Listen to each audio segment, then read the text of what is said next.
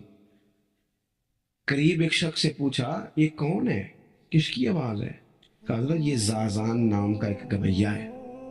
وہیں کھڑے کھڑے درد سے کہنے لگے کتنی سونی آواز ہے، کاش یہ قرآن پاک کی تلاوت کرتا، اتنی خوبصورت آواز ہے، کوئی تو ہونا جو اس درد سے بات کرے، کاش یہ قرآن پاک پڑھتا.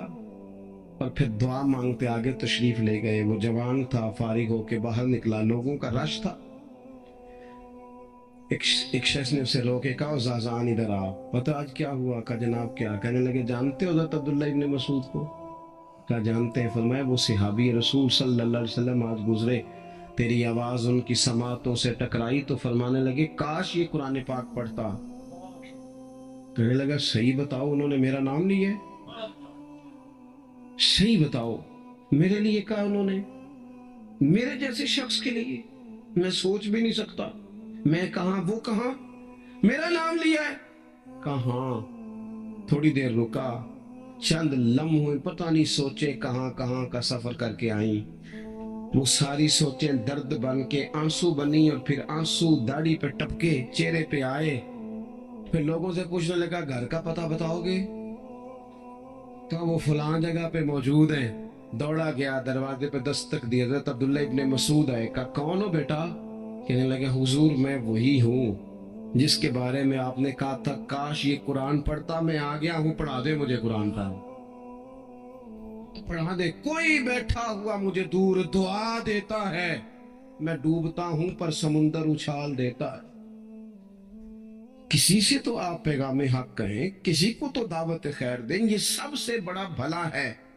اگر کسی بد اخلاق کو با اخلاق کر دو گے نا، اس کی بیوی سکون میں آ جائے گی، اس کی ماں آرام سے سونے لگے گی، اس کا باپ کہے گا وہ حد ہو گئی، میرا پتر ٹھیک ہو گیا، تمیز سے بات کرنے لگا ہے. بچے پریشان ہوتے ہیں، بچے. میں بیٹھا تھا کھانا کھا رہا تھا گھر میں، تو میرے گھر والے کہنے لگے مدرسے کا کوئی بچہ باہر ہے، بڑا سخت رو رہا ہے. میں نے بلاؤ، کسی استاد نے ڈانٹ دیا ہوگا. تو بچہ میرے پاس ہے تو اس کا وجود کانپ رہا تھا. میں نے کہا پتر کیا ہوا؟ کہنے لگا پیر صاحب وہ میری امی تے ابو کار فیر پہ لڑتے نے، کرو فون آیا ہے. تو میں نے کہا بیٹا پریشانی کی کیا بات ہے؟ کہنے لگے بڑی سخت لڑائی ہوتی ہے، میرے والد میری اماں کو مارتے ہیں، پھر ہم سارے بہن بھائی نا چار پائیوں کے نیچے چھپتے ہیں. تو وہ دور ہے، اس وقت تو 1.5 گھنٹے کا فاصلہ ہے، دور ہے میرا گھر، پر پتہ نہیں ہمارے گھر کیا ہو جائے گا. پیر صاحب آپ دعا مانگے نا، آپ دعا کریں نا. اس بچے کی کیفیت اور اس کے اوپر چھائی ہوئی آزمائش اور اس کے طبیعت میں اسے دیکھ کے میرے آنسو نکل گئے.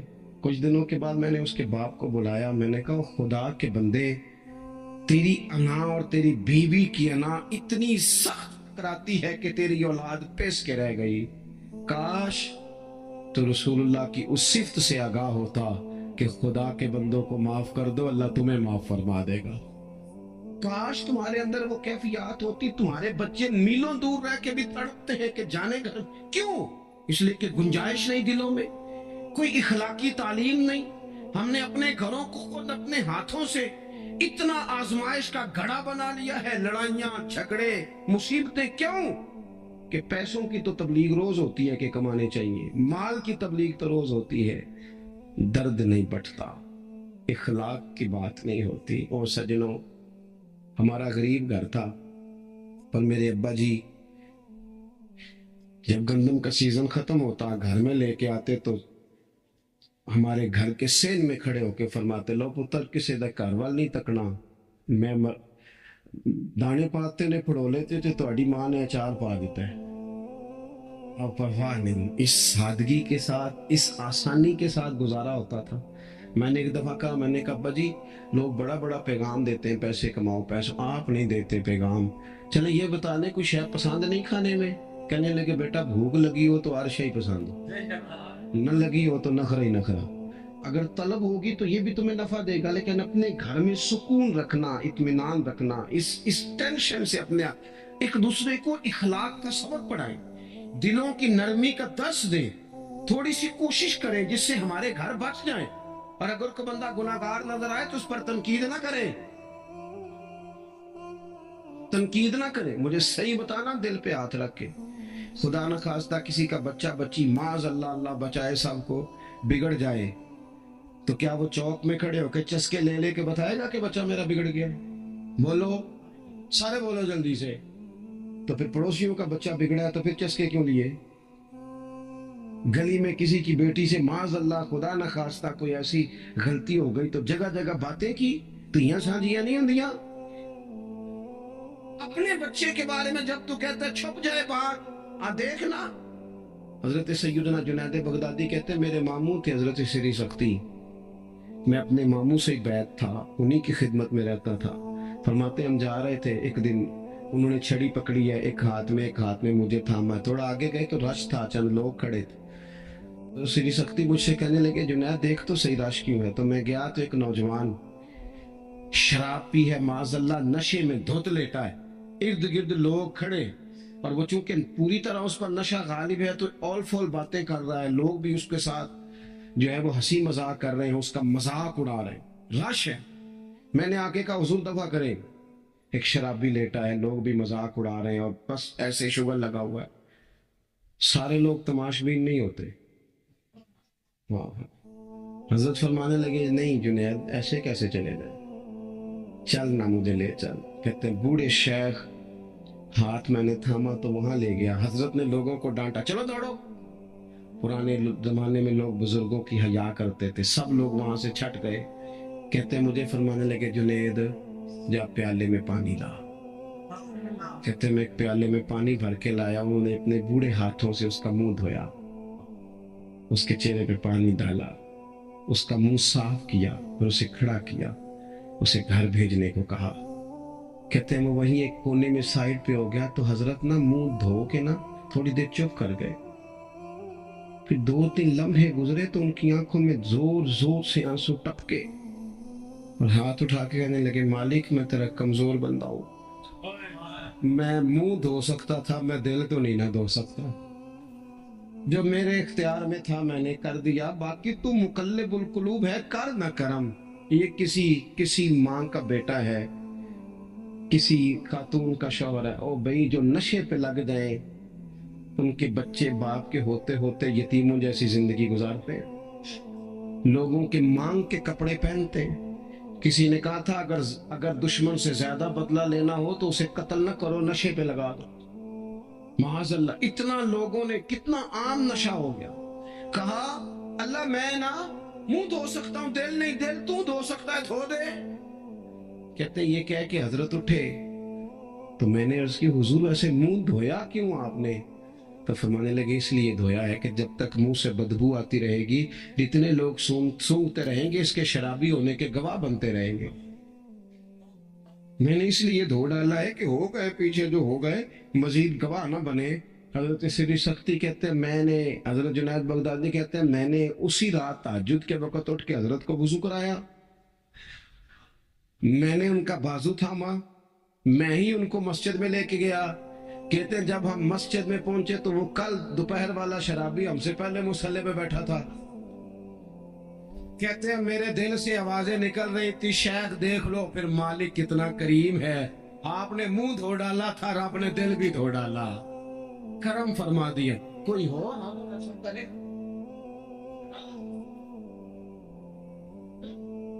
آؤ نا سنگیوں ملے، ایک دوسرے کا منہ تو دھونا شروع کرے نا، آؤ نا ایک دوسرے کو یہاں تک تو ہم یہاں تک وضو کا پانی تو فراہم کرے نا، کچھ تو خیر تقسیم کرے۔ اخلاق کی تربیت میں دیکھتا ہوں ہمارے وطن میں اضطراب ہے، بے چینی ہے، اس طرح کا ماحول بنایا گیا ہے کہ لوگ ایک دوسرے کے حق میں سخت ہو گئے ہیں، مزاجوں میں تلخیاں ہیں، لڑتے جھگڑتے ناراض ہوتے لوگ، بگڑتے کوستے ڈانٹتے شکوے کرتے لوگ۔ شکوہ جو ہوتا ہے نا، یہ بندے کو بے چین کر دیتا ہے، شکر بندے کو سکون میں مبتلا کر۔ شکوے آزمائشیں اپنے دلوں میں وسعت لائیں، ایک دوسرے کو اصلاح کی طرف لائیں، ایک دوسرے کو پیغام دیں، ایک دوسرے کی تربیت کریں، تھوڑا سا حوصلہ، تھوڑا سا صبر، تھوڑی سی گنجائش اپنی طبیعتوں میں پیدا کریں۔ اپنے بچوں پر سب سے زیادہ نگرانی یہ کریں کہ ان کا اخلاقی معیار کیا ہے۔ اگر میں اور آپ خدا نہ خواستہ بچوں کو صرف یہ تربیت دیں گے نا کہ وہ پیسہ پیسہ پیسہ پیسہ، شادیاں بھی پیسے دیکھ کے کریں گے، تو یاد رکھنا پھر ایک دن وہ یہ بھی کہیں گے کہ ابا کاش تو کو ڈھابے کا کام کرتا تو آج ہمارے پاس بھی پیسے ہوتے۔ پھر باپ سے بھی پیسوں کا ہی مطالبہ ہوگا، پھر لوگ ماں باپ بھی پیسوں کے لیے چھوڑ کے چلے جاتے ہیں۔ پھر جب آپ نے تربیت جس چیز کی تھی تو نتیجہ بھی تو وہی برآمد ہوگا۔ یہ تو نہیں ہو سکتا کہ بندہ بیج کوئی اور لگائے اور درخت کوئی اور نکلے، یہ ہو نہیں سکتا۔ اگر ہم اپنے باپ سے روز جھگڑا کریں گے 5 مرلے کے لیے تو یاد رکھنا پھر ہمارا بیٹا 1.5 مرلے کے لیے بھی جھگڑا کرے گا، پھر معاملہ اس طرح کا مرتب ہوگا۔ ایک دوسرے کو اخلاقی پیغام دینا ضروری ہے۔ آخری بات آپ کی خدمت میں عرض کرنی ہے، اور یہ میری خواہش ہے کہ آپ اس پر زیادہ توجہ کریں گے انشاءاللہ۔ آپ سارے ویڈیو بنائیں، مجھے کوئی اعتراض نہیں، پر مہربانی کریں دیکھیں تو میری طرف نہ۔ جب آپ لائیو چلاتے ہیں تو پھر اسی کو دیکھتے ہیں، وہ پھر کہتا ہے کہ یہ کمنٹس آ گیا تو دوسرا آ گیا۔ اللہ کرے میری بات آپ کے دل میں اتر جائے، آپ تھوڑی سی توجہ کریں۔ میں کیا عرض کرنا چاہتا ہوں، غور کریں میرے بھائی۔ ملک میں نا مہنگائی تیزی سے عروج پکڑ گئی ہے، اور مہنگائی جب ہوتی ہے نا تو امیروں نے تو مال بیچنا ہوتا ہے، تو ان کا دگنا ہو گیا تو وہ تو اور امیر ہو گئے، تو غریبوں کے لیے مشکلات بڑھ گئی ہیں۔ جو طبقات بیچارے تنخواہ دار تھے، کمزور تھے، میری طرف دیکھیں جناب، وہ اور کمزور ہو گئے۔ ہمیں زیادہ تو نہیں لیکن اتنا ضرور کرنا چاہیے۔ یہ قرآن پر دے دیں جی مجھے دے دیں، نہیں تشریف رکھیں آپ۔ عزیز بھائی تھوڑا سا نا، زیادہ نہیں، 3 لوگ مل کے ایک غریب آدمی کا خیال تو رکھ ہی سکتے ہیں نا۔ لیکن غریبوں سے بھی عرض کروں گا، سہارا بندوں کو نہیں بنایا کرتے، سہارا رب رسول کو بنایا کر۔ کسی سے تھوڑی سی مدد لینا تو ٹھیک ہے، چلو آگے جانے کے لیے تھوڑا سا سہارا لے لیں کہ اب مشکل ہے تو یہ کراس نہیں ہو رہا رستہ، تھوڑا سا سہارا تو لے لیں۔ لیکن جو لوگ مستقل سہاروں پہ آ جاتے ہیں ان کا تو پھر اپنی طاقت ہی ساری ختم ہو جاتی۔ گردن کو جھکا دیتا ہے خیرات کا پتھر، جہاں میں مانگنے والوں کے سر کبھی اونچے نہیں ہوتے۔ تھوڑی سی ہم نے ایک دوسرے کی مدد کرنی ہے۔ جو لوگ زیادہ مالدار ہیں ان سے میری گزارش ہے کہ تھوڑے سے خرچے کم کر لیں، اپنے ہاتھوں سے تقسیم کریں۔ یہ چھوڑ دیں کہ وہ میرے چچا کے جو بیٹے ہیں وہ میرے ساتھ اچھا سلوک نہیں کرتے، وہ فلانے ہیں، وہ ان کا سلوک اگر وہ کریں گے تو اللہ سے اجر لیں گے۔ آپ اگر ان کو محسوس کرتے ہیں نا وہ غریب ہیں، ماموں کے بیٹے، چچا کے بیٹے، گلی والے، محلے والے، تو تھوڑا تھوڑا کر کے اپنے بھائیوں کی مدد کرنی شروع کریں۔ دیکھو عید پہ کپڑے تھوڑے لے لو نا، ویسے بھی سوٹ کی ضرورت تو صرف عید پڑھنے کے لیے، بعد میں تو کپڑے بدل کے گوشت کرتا ہے، بچے ویسے سوئے رہتے ہیں سارا دن۔ تھوڑی سی نا اپنے اضافی خرچے کم کریں۔ غربا کی تھوڑی، یہ عید گزری تھی نا چھوٹی تو شادیاں شروع ہو گئی تھی، میرے پاس لوگ بہت زیادہ آتے ہیں، چونکہ نیک آدمی سمجھ کے اچھا گمان کر کے لوگ دعاؤں کے لیے کہتے ہیں، تو ان کے دکھ سن کے نا تو کئی دفعہ سوچتے ہیں کہ یار یہ جو امیروں نے اتنے مہنگے مہنگے ہوٹلوں میں روٹیاں کھائیں، اتنی مہنگی مہنگی گاڑیاں پجارو، یہ اللہ کے حضور جواب بھی تو دینا ہے نا۔ ہم نے ایک دوسرے کا خیال چھوڑ گئے، 2-4 باتیں سوچ کے نا، وہ جی اس کے گھر میں 3 لوگ ہیں، کام کیوں نہیں کرتے ہیں؟ خدا کے بندے کرتے ہیں کام، لیکن محنت سے نہیں ملتا، خدا کے فضل سے ملتا ہے۔ تیرے اوپر فضل ہے، تجھے اب باتیں آتی ہیں، لیکن کئی دفعہ سارے بھی کریں تو رزق جب ہی آتا ہے جب رب چاہتا ہے۔ ایک تو وہ لوگ ہیں جو ہاتھ پھیلا کے مانگ لیتے ہیں، ایک سفید پوش ہوتے ہیں لا یسألون الناس الحافا، جو لپٹ لپٹ کے سوال نہیں کر سکتے۔ ان کو دیکھیں، بالخصوص اپنے بہن بھائیوں میں، قریبی رشتہ داروں میں، پڑوسیوں میں تھوڑی تھوڑی لوگوں کی مدد کریں اور اپنے خرچے بتدریج کم کریں۔ خواہش تو بچوں کی طرح ہوتی ہے، ایک خواہش پوری کریں تو دوسری پیدا ہو جاتی ہے، دوسری پیدا کرے تو چار خواہشیں اور کھڑی ہیں۔ یہ نفس تو بچے کی طرح ہے، اپنی خواہشات تھوڑی کم کر کے۔ یہ حکومتوں سے آپ امید نہ رکھیں، ہمارے ملک میں جتنی سیاسی جماعتیں حکومتیں کر چکی ہیں، یہ کر رہی ہیں، ان سے کوئی توقع نہیں۔ یہ بیچارے تو اپنے جھگڑوں سے باہر نہیں آتے، انہیں کیا خبر کہ غریب کہاں بستا ہے۔ جب تک بندہ وہاں سے ہو کے نہیں نا گزرتا جو اصل جگہ ہے، تمہیں یہ جو تم اے سی والے کمروں میں بیٹھ کے اور جناب نیسلے کی بوتلیں رکھ کے پریس کانفرنس کرتے ہو، تمہیں کیا پتا ہو، تمہیں کیا خبر ہو کہ بچوں کی فیس دینی ہو تو بوڑھے ماں باپ پہ کیا گزرتی ہے؟ تمہیں کیا خبر ہو کہ عید آ گئی ہے تو بوڑھے کس طرح مشورے کر رہے ہیں کہ اگر عید کر کپڑے نہ کر لے تو ساس گلا کرے گی؟ تمہیں کیا خبر ہو کہ کچھ غریب ایسے بھی ہیں جو بیچارے رات کو مشورہ کرتے ہیں کہ صبح ناشتے میں گھی کہاں سے لانا ہے، بچوں کے پراٹھوں کے لیے تو گھی بھی نہیں ہے، گندم امیر شہر کی ہوتی رہی خراب اور بچی کسی فقیر کی فاقے سے مر گئی۔ خدا مہربانی کرے، گنجائش پیدا کرے۔ بندہ کبھی بھی جیب کا سخی نہیں ہوتا، بخاری شریف میں پورا باب ہے کہ بندہ غنی دل کا ہوتا ہے۔ اپنے دل کا غنا اپنے اندر لائیں، جب آپ کا دل سخی ہو جائے گا ساری چیزیں ٹھیک ہو جائیں گی۔ اللہ تعالیٰ مجھے اور آپ کو توفیق عمل عطا فرمائے۔ اللہ تبارک و تعالیٰ اپنے بندوں پر بڑا مہربان ہے، وہ اپنے بندوں کو معاف کرنے والا ہے، اپنے بندوں پر رحمت کرنے والا ہے۔ ہم اللہ تعالیٰ کے عاجز بندے ہیں، خواہشات نفسانیہ کئی دفعہ معاذ اللہ غالب آتی ہیں، غلطیاں ہو جاتی ہیں، اور ان غلطیوں کی پاداش میں انسان اپنی جان پر زیادتی کرتا ہے۔